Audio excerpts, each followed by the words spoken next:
everybody, I'm Tom Vasel. And I'm Camilla. Today we're taking a look at a game called Fathom. I'm a sucker for anything that has water on the front cover. Yep. And in this game you are sending out ships of apparently different centuries. I was a little confused on the theming of this. You are marine biologists who are fighting for an esteemed spot on this island because their marine biologist is retiring. And you are going to different areas of the island in different expeditions, trying to complete goals and be the best marine biologist to win this esteemed position. Did you pick that up? Yes, I knew all that from this very themed game. Well, you are going out in the ocean, and that part's there. Camilla's going to show you how to play. We'll be right back.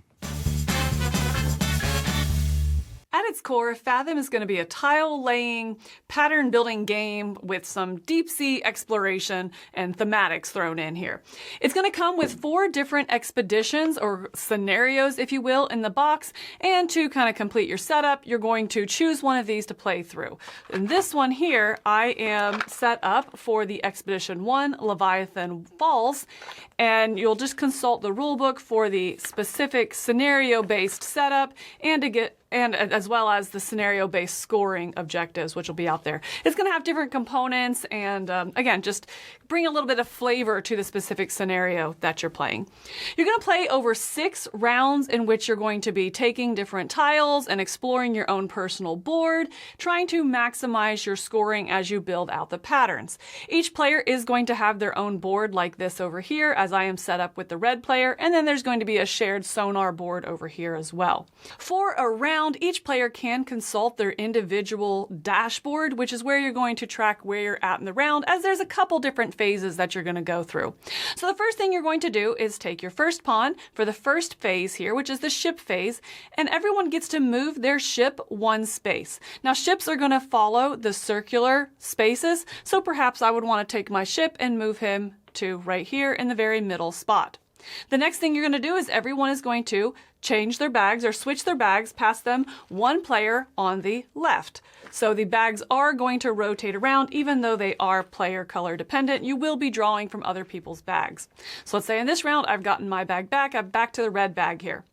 The next thing you're going to do is you're going to draw 3 of the tiles or chips here from the bag. You can keep up to 2 of these to place on your board. And the rest are going to go onto the main board out here, whatever you don't keep. So you'll see this on your own player dashboard here because you draw 3. You get to choose individually for each one what to do with it. Each of these are going to have 2 sides. You have the dark side, which is undiscovered, and the light side, which is discovered. The first time it comes out of the bag and is placed out, it always goes on its undiscovered side. These are also, because we're in the ship phase here, need to be placed next to the ship. So let's say for the first one, I decide to keep it. So I'm going to place it right here. And let's say that I want to keep the second one as well. So I would also put it here next to my ship. And then for this last one, I have to put it on the board. So I would look over here and find which quadrant is mine. I am playing as the red player, so I would place it on an empty space in this red section. Each player is going to do this with their 3 pawns, and then the last thing we do to wrap up this ship phase here is reveal a tile that is underneath our ship. So that is now discovered.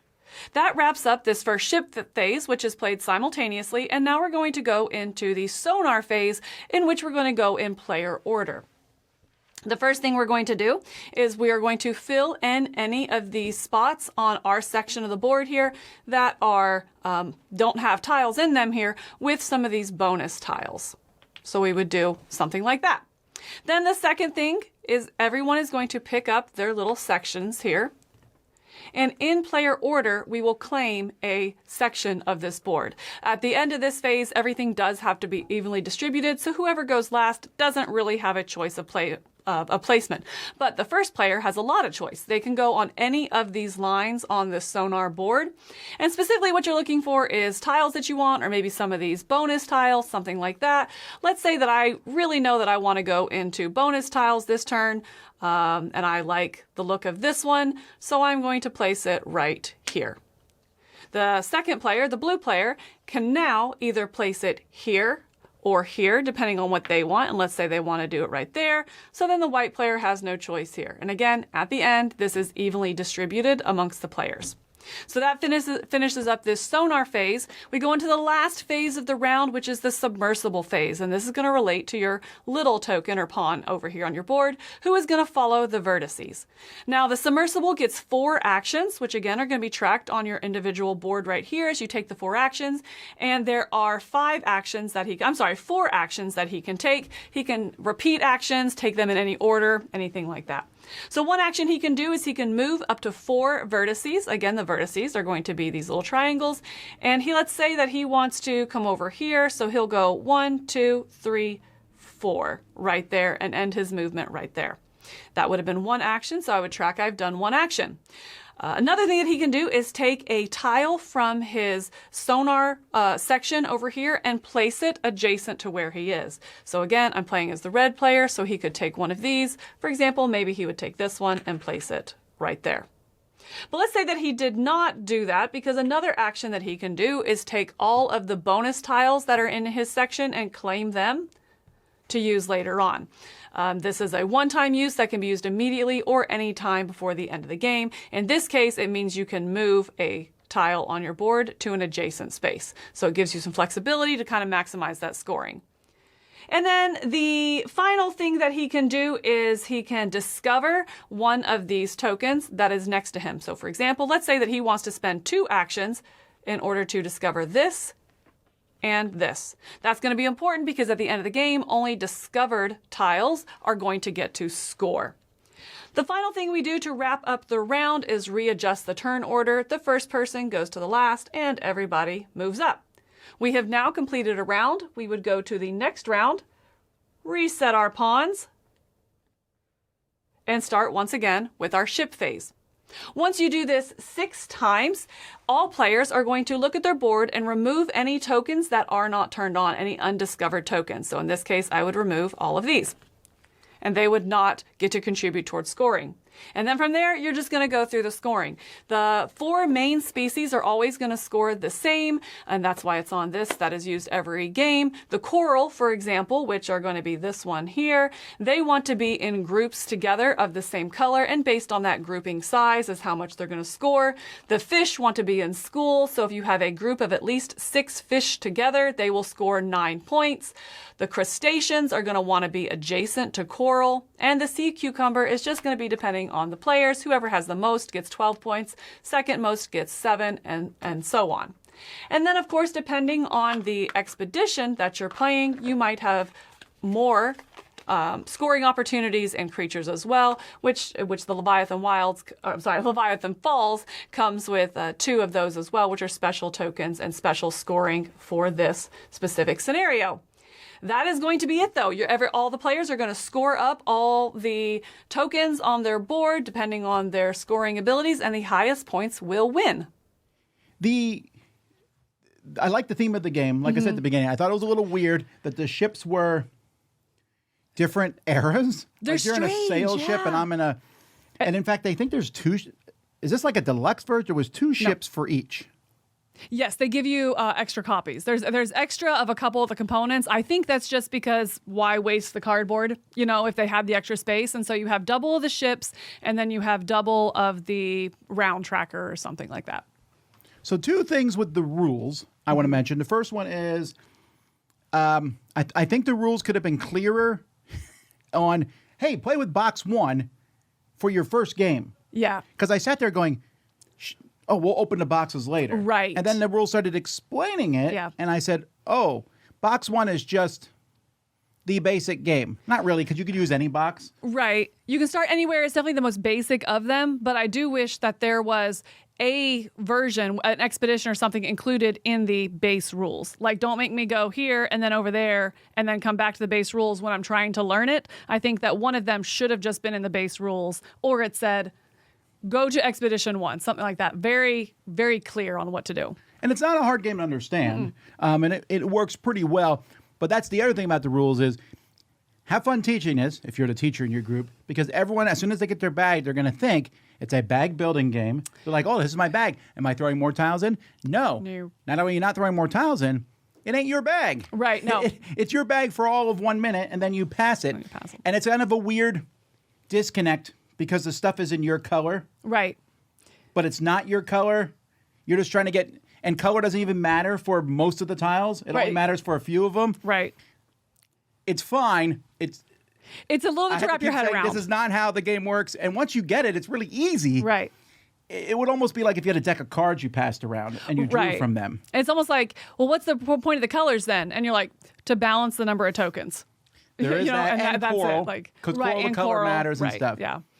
At its core, this is a game that is like many, many others, where put stuff on a board, and how it's put on the board is how you score. Correct. Yeah. Patterns. But what makes Fathom different is how you get them. Moving the ship around leads to some really interesting decisions because that ship is where the tiles that you draft can go. But then also that little radar thing, which isn't as, it's not really radar. It's I'm taking control of a certain quarter and also deciding the first person what the quarters will be for everybody else. Kind of setting that pattern. It's interesting. I like it a lot. It is. That was really intriguing. I kind of always looked forward to that spot of like, okay, well, where am I going to put these tokens out if I do it over there? Because then if I do that, and I'm choosing my section first, so if I put it there, then I can get both of those tokens. And so it was a really interesting balance of when you're going to keep something, why you're going to keep it, leaving spots purposely open on that shared board so that those bonus tokens come out. A lot of subtly interesting decisions. And you have the two ships, your main ship and then your little submersible, which, I don't know, like, that one's moving around, and your other ship's kind of almost warping from space to space, wherever you want it to go.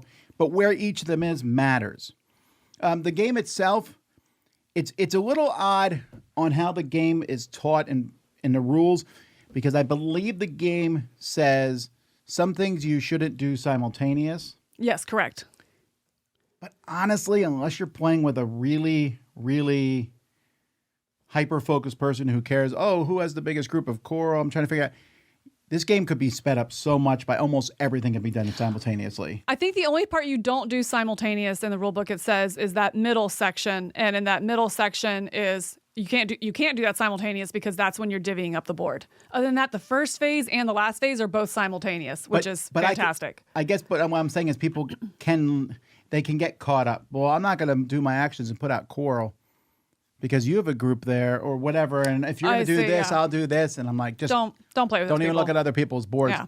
But it does make the game go quickly, although it does also open the door for people cheating. And I don't mean deliberately, but accidentally making mistakes and no one catching them. But I don't care. I'll take that over time-wise. It makes the game so much faster. Yeah. And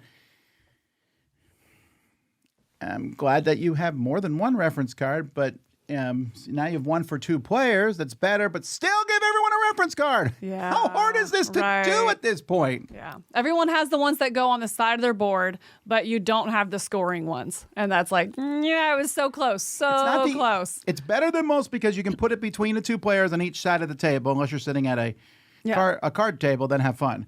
But I just don't get it. Right. I really don't understand it. It's not that hard to print out more cards. And this is one thing that I thought was interesting, especially the multiple times I've taught the game. So I'm interested to know what you thought of the actual player board that shows the different phases. I think it's fantastic that it shows the phases, but it's one of the few times I'm going to say, like, it was a little bit much.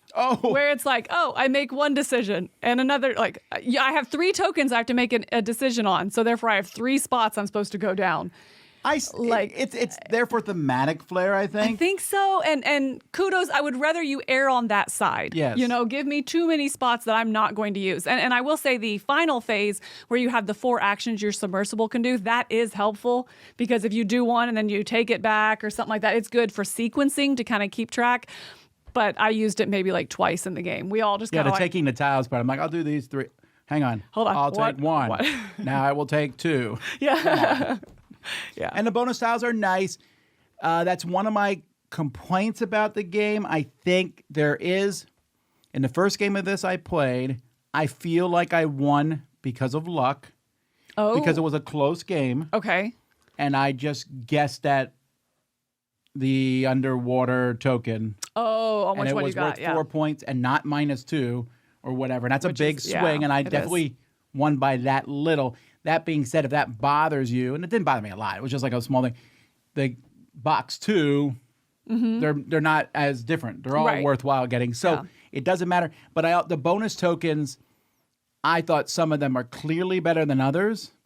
And I would like to see a variant possibly of them being face up when you're sonaring. Okay, interesting. Because then that would affect where I go. Because I might go, there's a bonus tile there. I don't know if I want to take it or not. Because it might be great, it might not. But if I knew what it was, I might take it more. And unless you go hard into that strategy, which I don't think it'd be a winning strategy because the points are kind of low, unless you go hard into it, you're probably not going to explore all 4 of them. So it really does come down to the luck if I got, the high scoring ones. Right. Well, if you do find the good one first, and this is again box 1, then you're done. It's a really good luck thing. Yes, you can find the bonus tokens that let you look for them.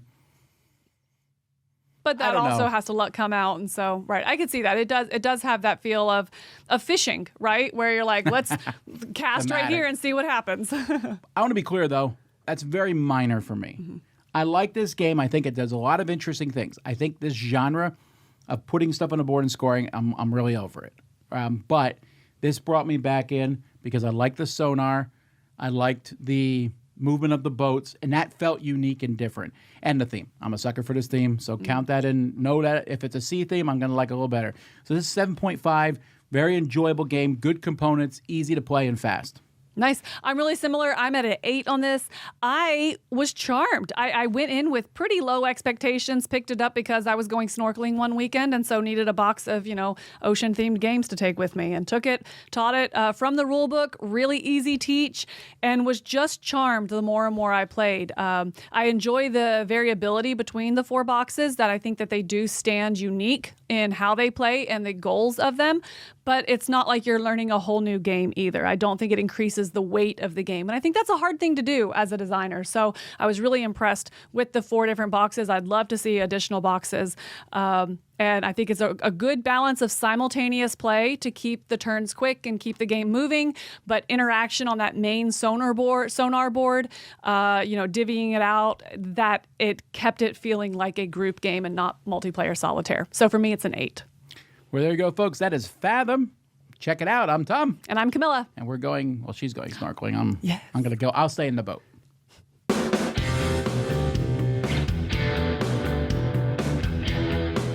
Hey folks, thanks for watching another one of our videos. If you like our videos, if you like our channel, you would love to game with us at one of our conventions. Check out Dice Tower Cruise, Dice Tower East, and Dice Tower West. Fantastic conventions where we play games with wonderful people, a humongous library, and lots of other events and stuff. Also, don't forget to check out our channel, like and subscribe. I'm Tom Vasel.